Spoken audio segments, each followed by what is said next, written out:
지금부터 추미애 당대표의 숙계 선언으로 더불어민주당 제99차 최고위원회를 속개하겠습니다. 네, 회의를 속개합니다. 추미애 당대표의 발언이 있겠습니다. 어제 4개 부처 장관 후보자에 우리 당 현역 의원들께서 지명되었습니다. 지역별 안배는 물론 성별 균형을 고려한 탁월한 인선으로 판단됩니다. 당청 관계를 더욱 돈독히 하는 명품 인사라 부르고 싶습니다. 대통령의 이번 지명은 명실상부한 민주당 정부로 가는 획기적인 정기가 될 것입니다. 당청은 문재인 정부의 성공을 위해 더욱 혼연일체가 될 것입니다.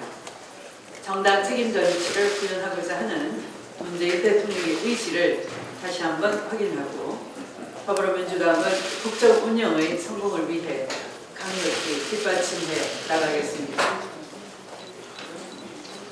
오늘 국무총리 인준안 처리에 대해 여야 협조를 다시 한번 당부드립니다. 대통령께서 직접 불가피했던 인선 상황을 설명했고 또 양해를 당부했습니다. 국민의 여론을 보면 총리 인준을 해야 한다가 70%를 넘고 있습니다. 우리는 어디까지나 국민 눈높이에서 도덕성과 국정 능력을 검증하고 국민의 요구에 따라 조속히 국정 정상화를 이뤄내야 할 것입니다. 공직 인선의 새로운 기준이 마련되는 대로 국회 역시 인사청문의 새로운 기준을 만들어야 할 것입니다. 청와대의 기준은 더욱 엄격하게 하되 국회 기준은 기본 자질과 능력 중심의 건전히 이루어질 수 있도록 하는 것이 바람직한 방향일 것입니다. 오늘 국회 개원 69주년입니다. 상생과 협치의 국회를 다짐드립니다. 협치국회의 새 시대를 여는 첫걸음인 것은 바로 총리 인준안 통과가 되리라 기대합니다.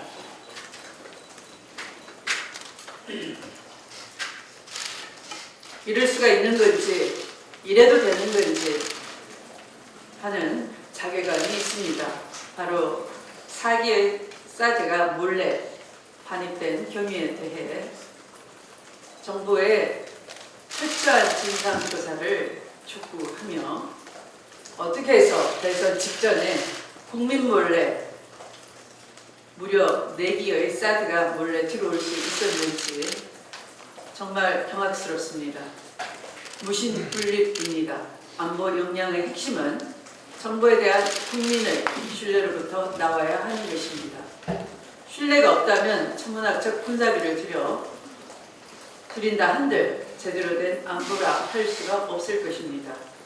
대선 직전 대통령도 없는 상황에서 국민도 모르는 사이에 사드 4기를 몰래 반입한 행위는 그 자체로 국민 신뢰를 저버린 행위입니다.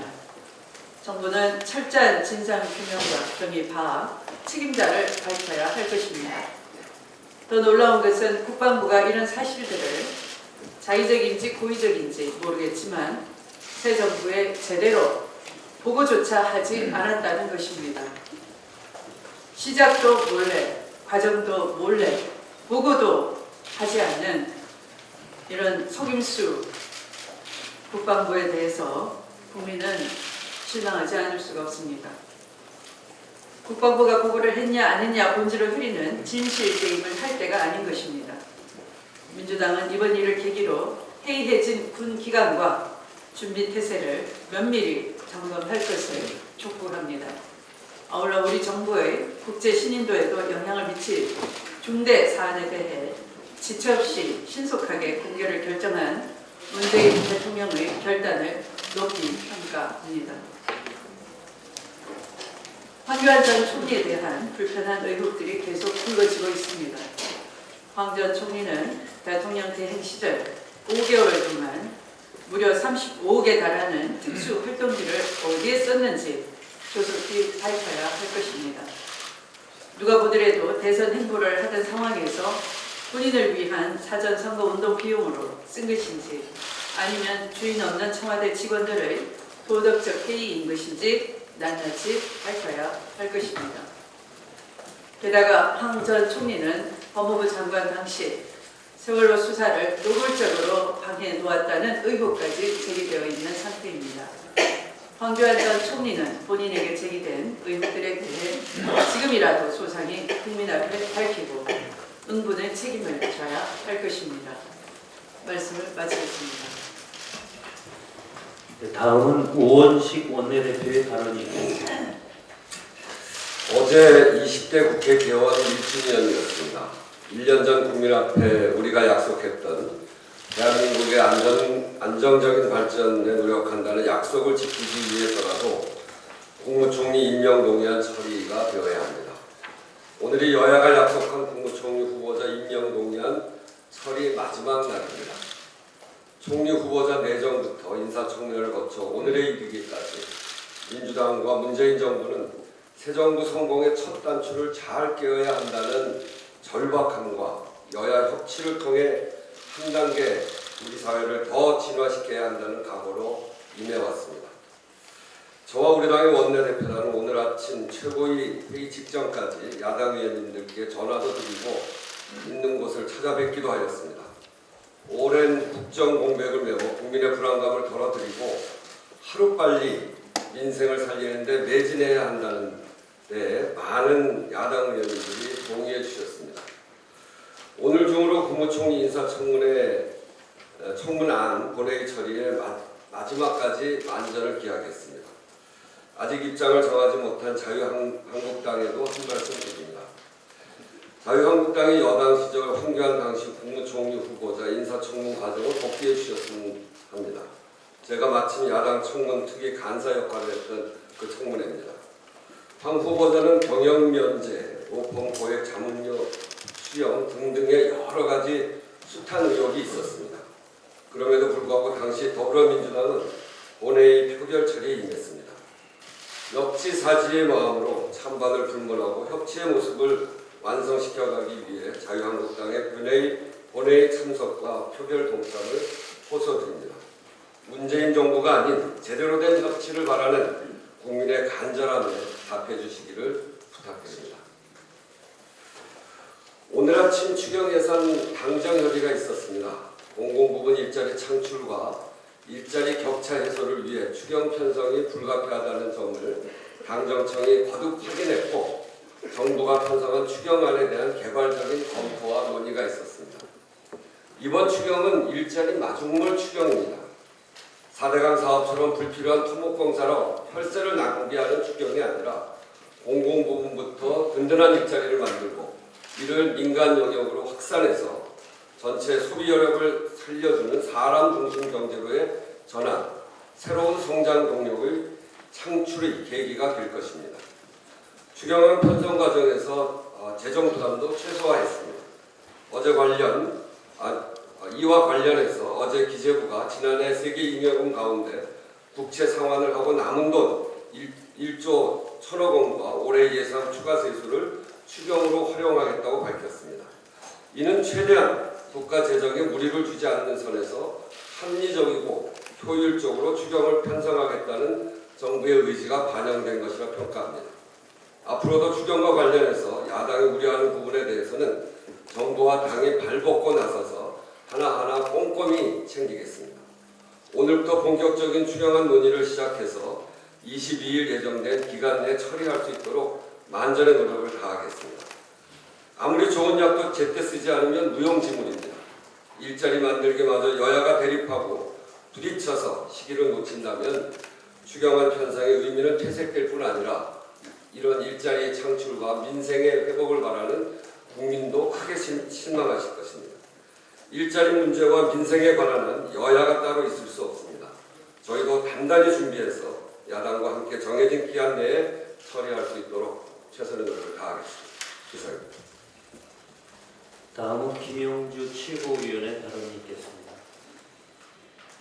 예, 돈도 실력이야 능력이 없으면 내 부모를 원망해 라고 말해 이 땅의 청년들은 물론 어린 학생들까지 분노하게 만들었던 정유라 씨가 오늘 오후 국내에 송환될 예정입니다. 이미 특검과 검찰 수사에서 드러났듯이 정유라 한 사람을 위해 대통령과 장차관, 국내 최대 재벌그룹 총수, 그리고 한 대학의 총장과 교수들이 움직였습니다. 이들은 모두 구속돼 재판을 받고 있습니다.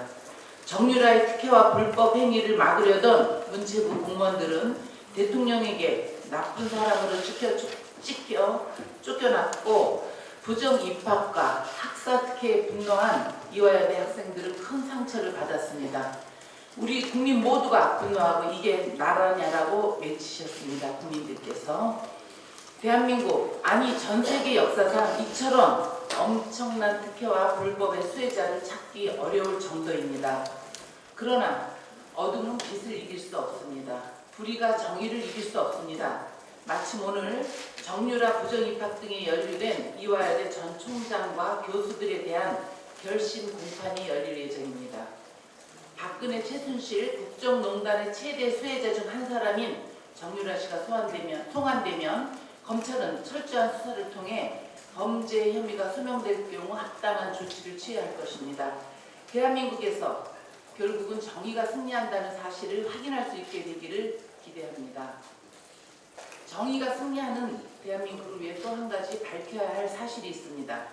최근 언론 보도를 보면 황교안 전 총리가 법무장관 재직 시 세월호 참사 구조에 실패한 해경에 대한 수사 과정에서 업무상 과실치사 혐의를 막기 위해 당시 수사팀 검사들에게 외압을 행사했다는 의혹이 제기됐습니다. 심지어 2014년 6.4 지방선거와 7.30 재보궐선거에서 당시 여권이 참패할 것을 우려해 해경에 대한 수사팀 구성과 수사 착수를 최대한 지연시켰다는 의혹까지 나왔습니다.